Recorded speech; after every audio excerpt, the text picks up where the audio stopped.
Good morning, my friends. My name is Melissa from Melissa's Struggling Walk with Jesus. I'm here on Wednesday, April 22nd, 2026 at 8:44 a.m. I'm here using the Amplified Holy Bible and the Navigator's Bible reading plan to share the Word of God with you. We are working out in month 8 in the Old Testament in the book of Esther, and today I will be sharing chapters 7 and 8. So chapter 7 starts out with the title Esther's Plea. And it says, So the king and Haman came to drink wine with Esther the queen. Verse 2.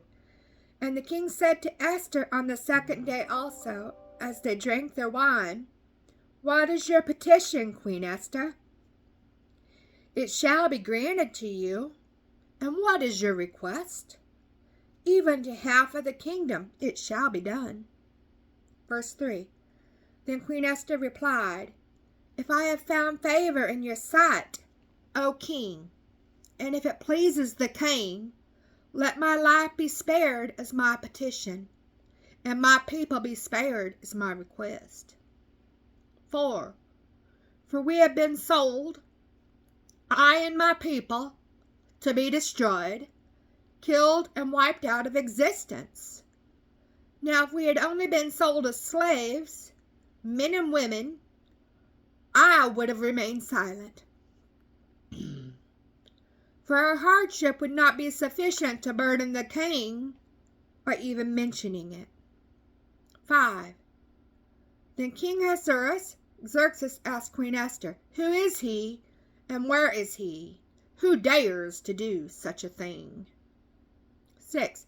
Esther said, An adversary and an enemy is Haman, this evil man. Then Haman became terrified before the king and queen. So the title turns into Haman is hanged in verse 7. Then in his fury, the king stood up from drinking wine and went into the palace garden to decide what he should do. But Haman stayed to plead for his life from Queen Esther, for he saw that harm had been determined against him by the king. Verse 8. And when the king returned from the palace garden to the place where they were drinking wine, Haman was falling on the couch where Esther was. Then the king said, Will he even attempt to assault the queen with me in the palace?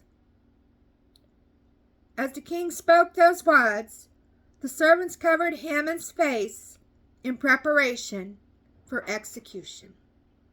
9. Then Harbonah, one of the eunuchs serving the king, said, Now look, there are gallows 50 cubits, 75 feet high, standing at Haman's house, which Haman made for Mordecai, whose good warning saved the king.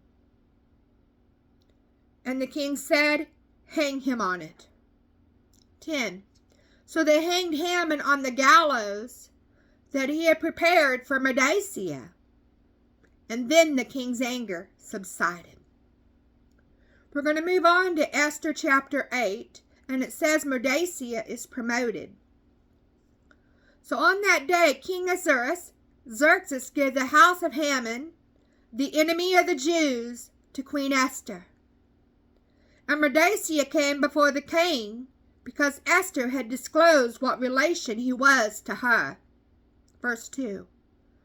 The king took off his signet ring, which he had taken away from Haman, and gave it to Mordecai. And Esther put Mordecai in charge of the house of Haman. Verse 3. Then Esther spoke again to the king and fell down at his feet and wept and implored him to avert the evil plot of Haman, the Agagite, and his plan which he had devised against the Jews, because the decree to annihilate the Jews was still in effect. Verse 4. Then the king held out to Esther the golden scepter. So Esther arose and stood before the king. 5. Then she said, If it pleases the king, And if I have found favor before him, and the matter is proper in the king's view, and I am pleasing in his sight, let it be written to revoke the letters devised by Haman, the son of Hammedatha, the Agagite, which he wrote in order to destroy the Jews, who are in all the king's provinces. 6. For how can I endure to see the tragedy which will happen to my people? Or how can I endure to see the destruction of my kindred? 7. Then King Xerxes said to Queen Esther and to Mordecai the Jew, Behold, I have given Esther the house of Haman, and they have hanged him on the gallows, because he stretched out his hand against the Jews.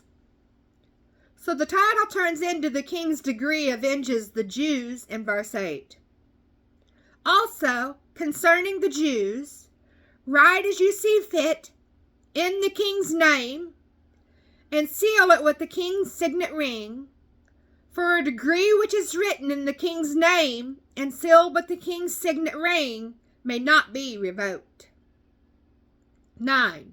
So the king's scribe were called at that time in the 3rd month, that is the month of Sivan, on the 23rd day, and it was written in accordance with everything that Mordecai commanded to the Jews, to the chief rulers, the satraps, and the governors and officials of the provinces, which extended from India to Ethiopia, also called Cush. 127 provinces. To every province in its own script, writing, and to every people in their own language, and to the Jews according to their script and their language. 10. He wrote a decree in the name of King Xerxes, and sealed it with the king's ring, and sent letters by couriers on horseback, riding on the royal male relay horses, the offspring of the racing mares. 11. In it the king granted the Jews who were in every city the right to assemble and to defend their lives, to destroy, to kill, and to annihilate any armed force that might attack them, their little children and women, and to take the enemy's goods as plunder. 12. On one day in all the provinces of King Ahasuerus, the 13th day of the 12th month, that is the month of Adar, 13. A copy of the edict was to be issued as a law in every province and as a proclamation to all peoples, so that the Jews would be ready on that day to avenge themselves on their enemies. 14.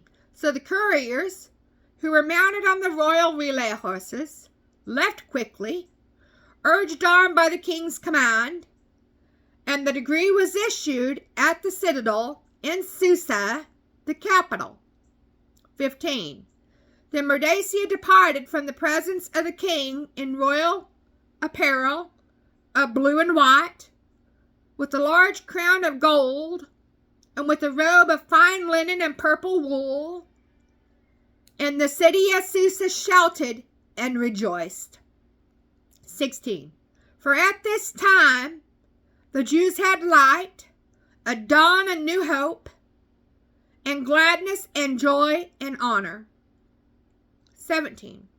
In each and every province, and in each and every city, wherever the king's command and his decree arrived, the Jews celebrated with gladness and joy, a feast and a holiday.